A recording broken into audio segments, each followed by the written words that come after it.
Hi guys, hope everyone's well and welcome back to the Improvement Podcast. So in this episode I'm going to touch on 5 things I've learned this year. I might come up with another as the episode goes on, but there's 5 main things I want to touch on.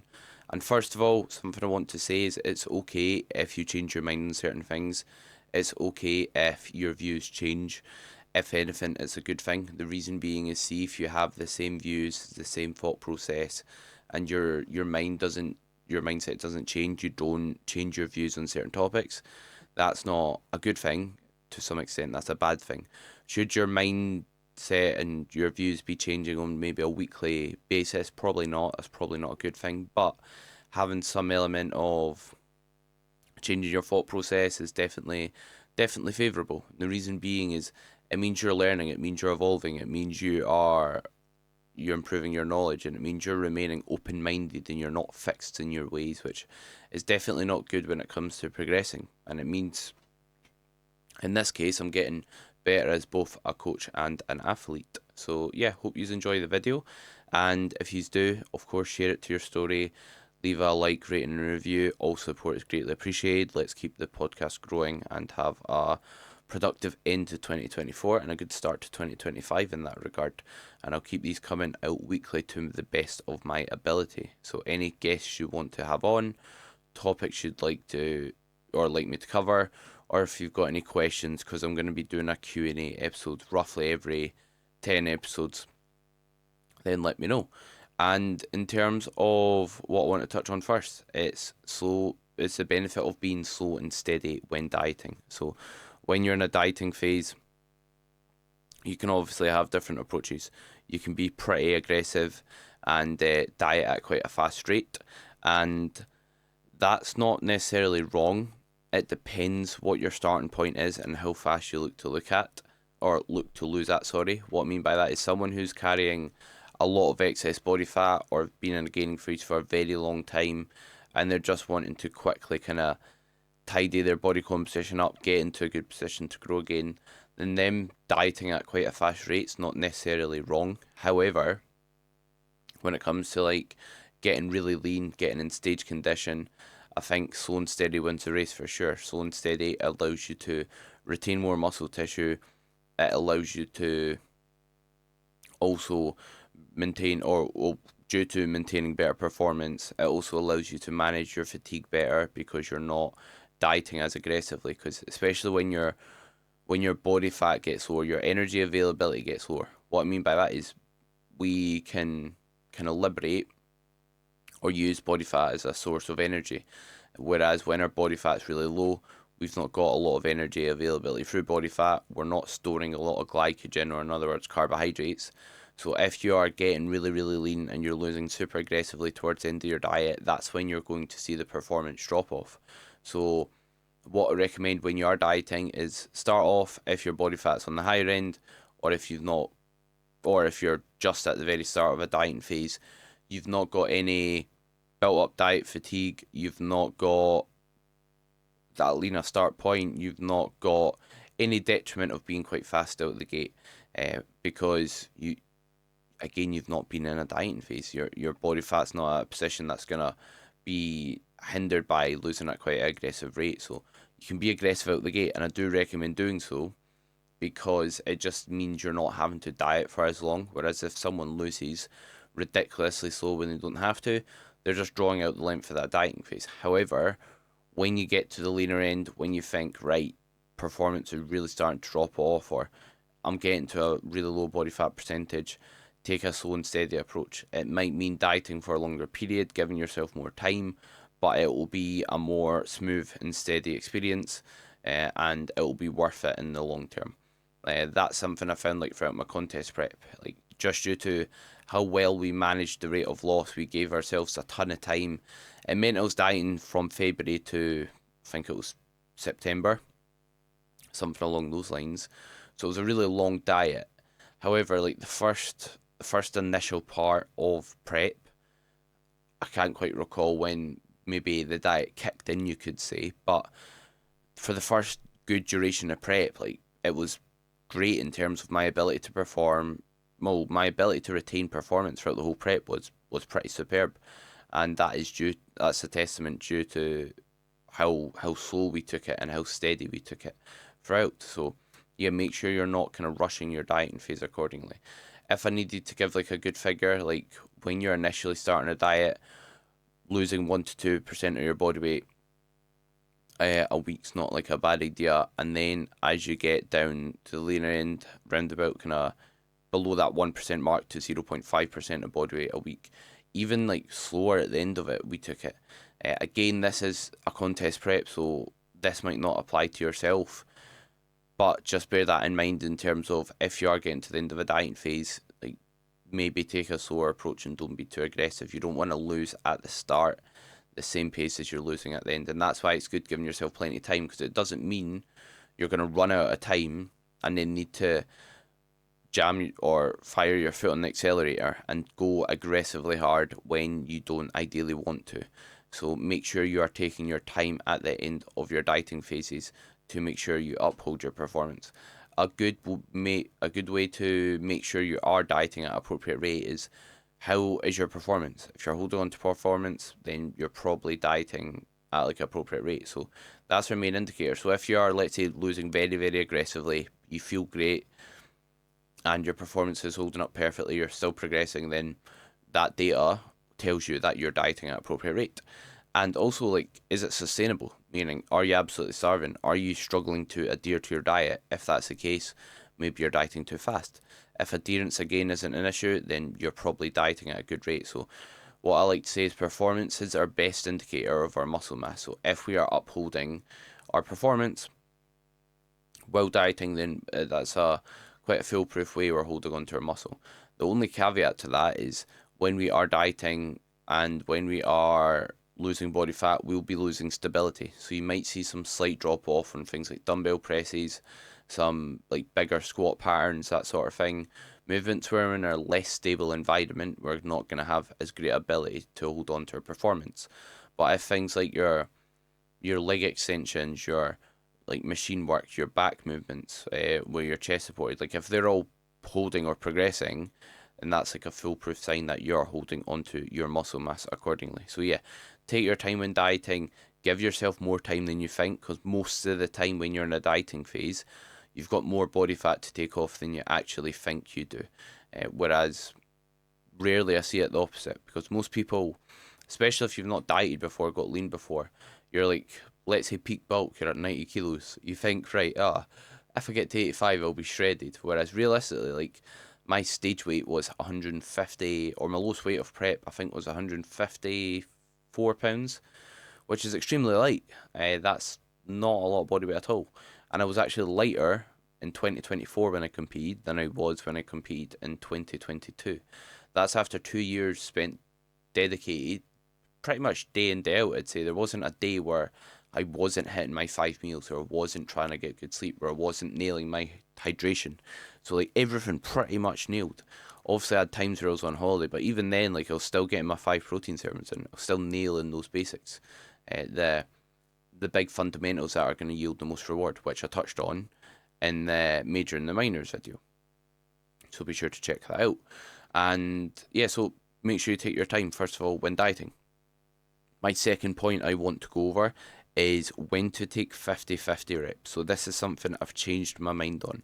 And when it comes to 50-50 reps, just to clarify what they are, 50-50 reps are basically reps where you may not achieve that full rep. Reps where it's like a half rep per se. And 50-50 reps have their place. It's just a way to ensure you're definitely training to failure. It's not wrong taking them, but it's not always good to do so either. What I mean by that is 50-50 reps, as much as they're very stimulative because they're at the point of failure, or pretty much, yeah, being failure, muscular failure if we're not able to complete another rep, they're also very fatiguing. And fatigue isn't something we should be scared of. It's not something we should shy away from, but it's something to consider.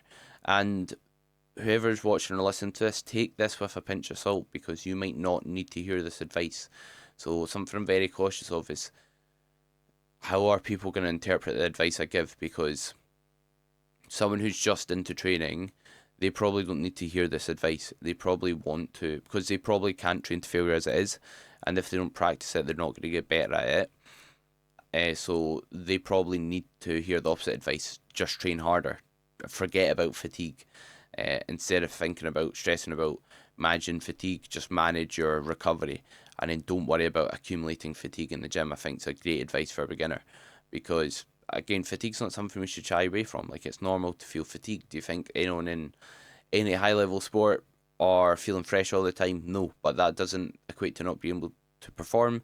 That doesn't equate to not being able to progress your lifts. However, 50-50 reps can have a negative consequence. So let's say you're training, you're going in, and you've got, let's say you're training push, and you've got 3 push compound movements. So you've got, let's say, some sort of press, like vertical, and then a horizontal press, and then a dip. That's something similar to what I run. So let's say you're doing a shoulder press, then you're doing a dumbbell press, and then you're doing a bodyweight dip.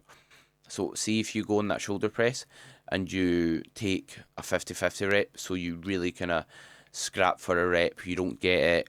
Your second set, you really fight for a rep, you still don't achieve it. And let's say you already progressed those sets before going for that 50-50 rep. What may and truly happen is you may get to your horizontal press, so your second compound movement, and you may not progress them at all. And then you might get to your dip, and you may not progress them at all. And then let's say on that second press, you go through those progressions, you fail them again, then you've took like a 50-50 rep, or a rep you cannot complete, on 4 sets already. And what that basically does is that impacts your ability to progress subsequent movements. So if I've already took a progression via weight, via reps, and I feel like, right, if I go for another, and it's very early on in the session, I will not get another rep, then I won't take it, because your goal is just not to progress that one set, it's to progress all your movements in that session. And we want to string together as much productive weeks and months of training as possible. And if I go in for legs and I take 50-50 reps on everything, I'm going to be pretty battered, and then by the time I get to back in hamstrings, I might not even be fully recovered. So I'd rather kind of save that progression for another movement, instead of absolutely burying myself and still not getting that full rep. Because again, we want to progress not just one movement, but all our movements, and we want to expose ourselves to the most load for the most reps possible, not just throughout that one lift, but throughout the whole session. So personally, I used to just kind of batter myself on everything. So I used to do partials every movement, every set, to failure and beyond, because I thought more is better. And I still not taking 50-50 reps, I do feel like a bit of a pussy. I still feel like, oh, I'm leaving gains on the table. There's still that thought in the back of my mind, because it's easy to think more is better. Working harder is always going to yield more results. And it is, to an extent. And for some people, they need to hear the opposite advice. Like I said, some people starting out, especially like leg training, you're probably not training to failure. Even if you think you are, you probably aren't, because your ability to brace, your maybe confidence going into the set is maybe holding you back, and just handling the pain, the pain that leg training brings, and you've not developed that pain tolerance. So someone starting out, it's not a bad idea, but as you get more advanced, you want to consider that, because what I've found is when I've not took 50-50 reps and I've kind of changed my approach on that, my ability to string together productive sessions and progress on my movements as a whole has improved, which is obviously going to be more conducive in the long term. But there is times where you can take 50-50 reps and it's not a bad idea. For example, if you're training arms, your last set of the day, why not? It's not like you're going to go into your next session thinking, oh, I'm absolutely battered from trying that extra rep on a dumbbell curl, or my biceps are incredibly sore because I took that extra rep on the dumbbell curl. Rarely that happens. Rarely people struggle to recover from doing let's say bicep work or rear delt work or doing lateral raises, where partials can be a good idea. So yeah, there's some movements where it applies to, but if you're doing, let's say, a lot of compound movements in a session, your first compound movement, probably not a good idea to take 50-50 reps. Maybe best saving that for the end of the session or the end of your compound movements. That's my opinion anyway. And again, that might change. A year from now, I might come on this podcast and think, right, I was training like a fairy. I should have been taking 50-50 reps. That would have been conducive to my physique. But the best thing to do is run it. Make your best educated decision. Do it. What results does it bring?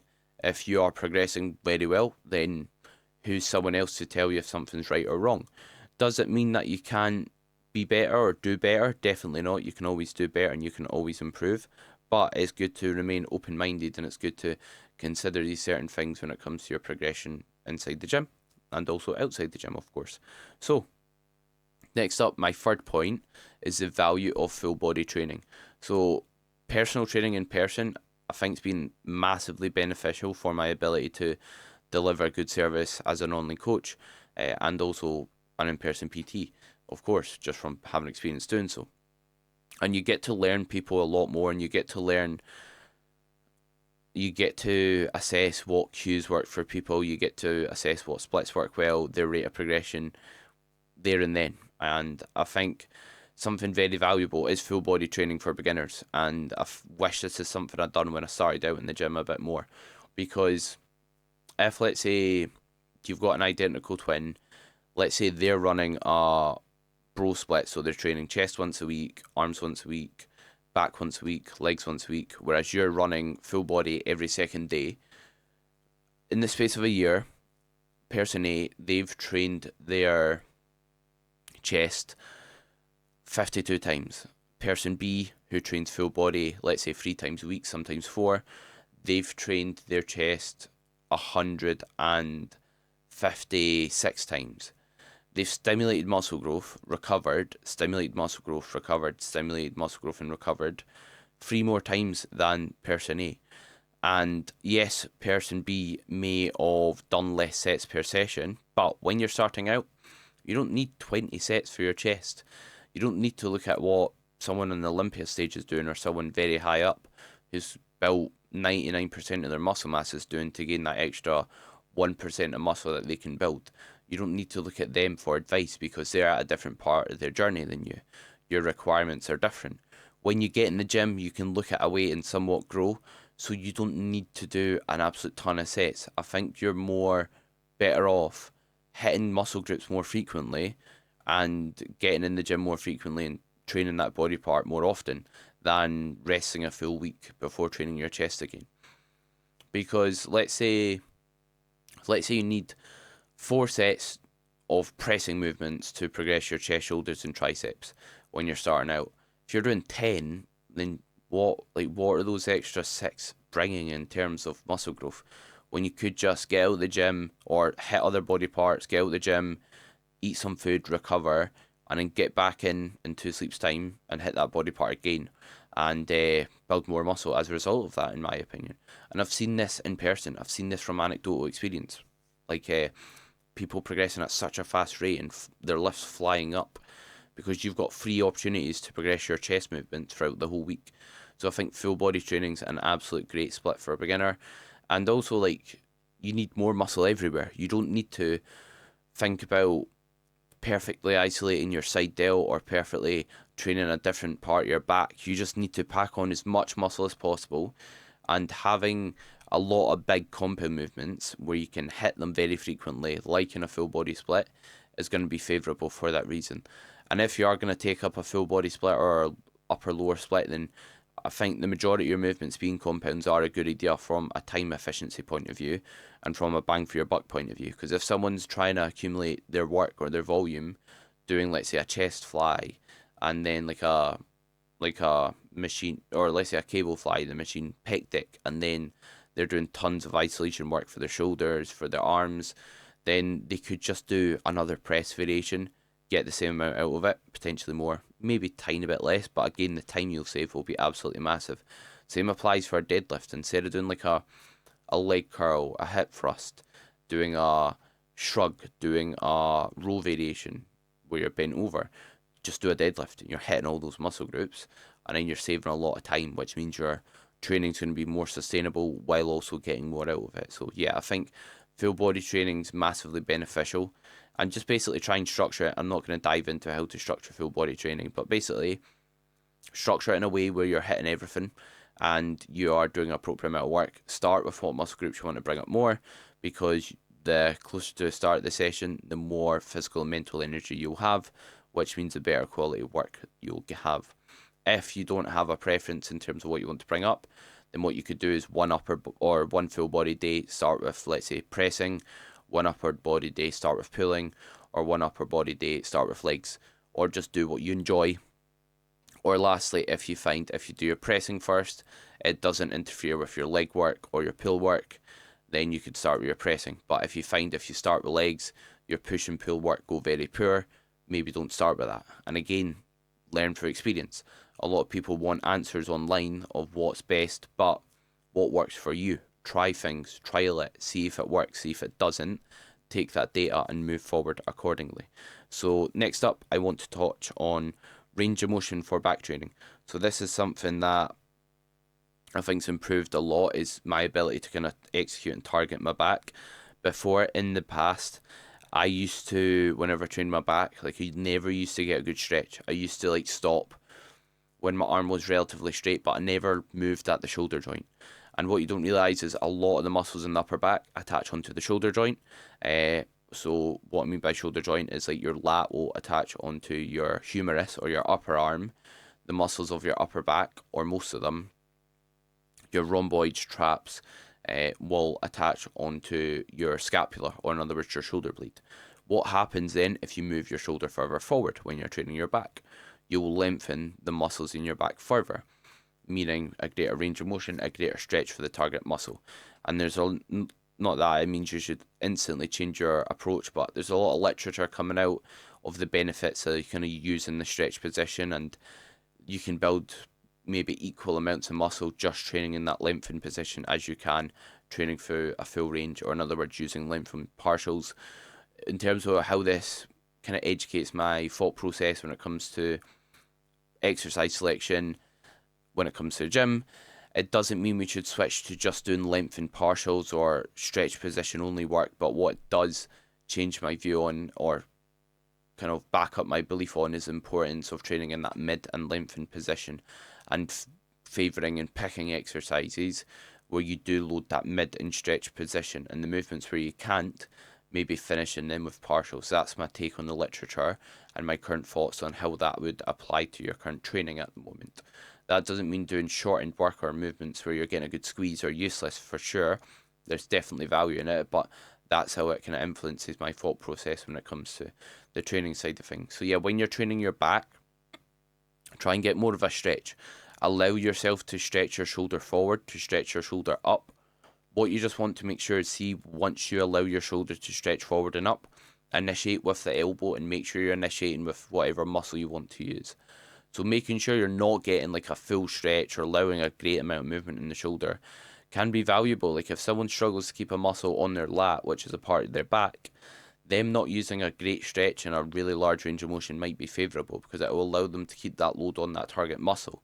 However, as your skill requirement or skill improves, as your ability to execute certain movements just with practice, just with time spent in the gym, because it's something that takes years. Like I am now 23, started training when I was 16. I'm still improving my ability to execute and connect with certain body parts. And obviously that's like a good time training in the gym. So yeah, take your time with it, and then as your skill improves, try using a bit more of a stretch and see how you get on with it accordingly. Next up, I want to touch on when to use intensifiers. So intensifiers, for those that don't know, are basically like high intensity techniques. So again, this is something that I used to do kind of all the time, and the only time I wouldn't really do them is when I had soreness going into the next session. So for example, if let's say I trained legs twice a week, in the first leg session I'd done, let's say, partials, drop sets, I'd done, let's say, rest pause sets, things like that. So high intensity techniques, in other words, which are basically ways to get more work done in a shorter period of time. So I used to do them basically all the time unless I was sore going into the next session. But throughout that contest prep, I basically pulled them out as I got leaner, as my body fat got lower and my ability to build muscle diminished. And the reason behind that is I'm not building muscle when I was 4 weeks out. I'm not putting on any tissue. So see, if I am, let's say, retaining my performance on, let's say, we'll say a chest fly, right? If I'm retaining my performance and then after my set I'm doing a double drop set, which I was doing before pulling it out, And let's say I'm retaining my performance on the actual main set. I don't need that additional volume. The volume you need to build muscle is going to be higher than the volume you need to retain muscle. The muscle or the volume you need to retain muscle is going to be much lower. And if I am not able to build muscle from doing those intensifiers, if I'm not in a position to build muscle, and let's say I don't need them to retain muscle, what are those intensifiers contributing to? Those intensifiers are contributing towards fatigue. Fatigue's going to harm my ability to retain my lifts, progress my lifts.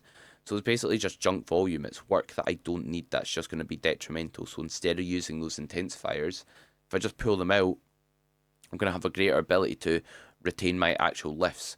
So that's something that I think was super valuable throughout that contest prep is doing less is sometimes more. And then that means your quality of the work you're doing on your main lifts is going to be higher, and your ability to retain your lifts are going to be greater, and you're going to be fresher going into your next session. Because I found, like, see, when I stopped taking like tons of 50-50 reps and using intensifiers to a silly degree, like partials, etc., drop sets, supersets, or not so much supersets. I don't really do much supersets, to be fair. But things like that, then my ability to retain performance and progress my lifts actually improved throughout that prep when I did make that adjustment. So I think that's something massively valuable that you should take into consideration with your training. And that's about it in terms of what I've learned this year. Obviously, there's going to be more. I've definitely learned more. This is somewhat like what I've learned, or in other words, what could be a better title is what I've changed my mind on this year, and where my thoughts have adapted. Obviously, as you'd hope, I've learned a lot more than 5 things in the space of 365 days, or so far we're sitting at round about 330 days, 332 days in of the year. But yeah, hope you enjoyed the episode. Any questions or anything you'd like to see covered, let me know. Any support in the podcast, as I've touched on, is massively appreciated, and hope everyone has a great rest of their day.